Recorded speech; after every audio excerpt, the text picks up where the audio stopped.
Bonjour les amis. En général, quand on est patriote, quand on est nationaliste, quand on est amoureux de la France, on n'a qu'une envie, c'est que quand son pays est exposé aux yeux du monde entier, on a envie d'être fier de la France et on a envie que l'initiative qui centralise les regards du monde entier soit une réussite qui retombe sur le prestige de son pays. Et pourtant, je vous avoue qu'il m'arrive de faire quelques exceptions à ces principes qui, normalement, sont intangibles. Ainsi, je me souviens, en 2010, c'était la Coupe du Monde de football et l'équipe de France en Afrique du Sud, avec toute son équipe de wesh wesh et de racailles, avait été ridiculisée au point de se faire éliminer au premier tour par 3 équipes, alors que tout le monde disait qu'on allait se friser les moustaches. Je crois qu'il devait y avoir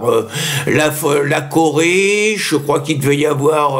l'Afrique du Sud et une équipe africaine, je sais plus, peut-être l'Uruguay, enfin bon, toujours est-il qu'on avait été la risée du monde entier. Il y avait le Mexique qui nous avait viré aussi. On avait été la risée du monde entier et tout le monde s'était foutu de notre gueule, notamment après une grève ridicule dans un bus avant un entraînement, c'était sous Domenech. Et je vous avoue que je souhaitais l'élimination de cette équipe de France dès le premier tour, tout simplement parce que pour moi, cette équipe de France ne représentait pas la France, elle en était les antipodes, elle en était tout ce que je détestais. Et bien, sur les Jeux Olympiques de 2024, je vous avoue que je suis dans le même état d'esprit. Et je ne connaissais pas la chanteuse Aya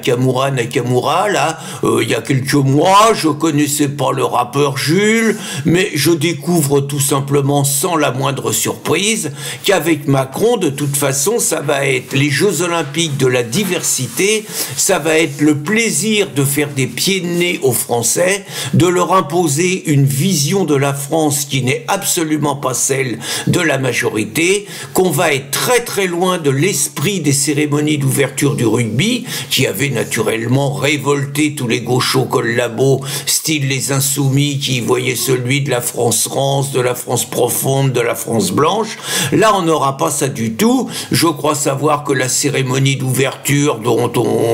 qui change tout le temps, parce que tout simplement, ils sont pas capables de la sécuriser. Je crois savoir que cette cérémonie d'ouverture, on va offrir plein de places gratuites aux wesh wesh. Je crois savoir que tous les symboles possibles des wesh wesh seront mis en avant.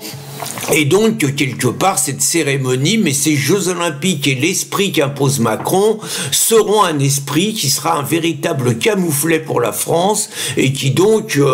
ne fait que confirmer qu'on a un président de la République qui prend du plaisir à humilier son pays et qui prend du plaisir à se foutre ouvertement de la gueule des Français et à leur montrer à quel point il les méprise. Bon, rien d'étonnant de la part d'un mec qui avait insulter l'histoire de la France en Algérie en parlant de crimes contre l'humanité. Rien d'étonnant de la part de quelqu'un qui, à chaque fois qu'il est en voyage à l'étranger, insulte la France. Rien d'étonnant de la part de quelqu'un qui, à la tribune de l'ONU, se permet de dire que la France a commis beaucoup d'erreurs et beaucoup de crimes. Je veux dire, le seul mec qui se permet ça, sans parler des insultes récurrentes aux Français qui sont véhiculées depuis l'étranger, sans parler d'une fête de la musique qui a été une véritable honte pour la France à l'Élysée, sans parler de ces photos où on voit Macron, je crois que c'est à Saint-Domingue ou une petite île Saint-Dominique, je sais plus laquelle, mais où on voit Macron dans des postures mais obscènes avec 2 blacos, c'est tout juste s'il leur taille pas une pipe, bon, enfin, je veux dire,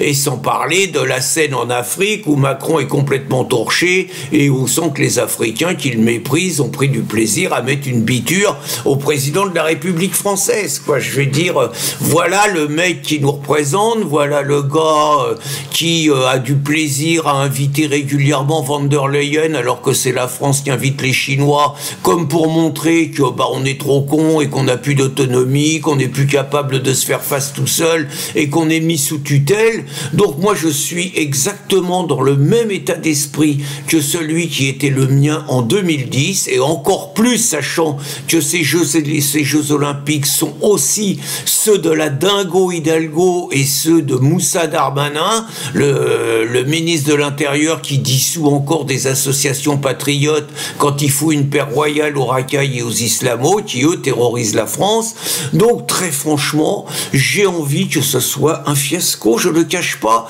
Je ne vais pas en détailler les détails du fiasco que je souhaite, mais toujours est-il que si la France de Macron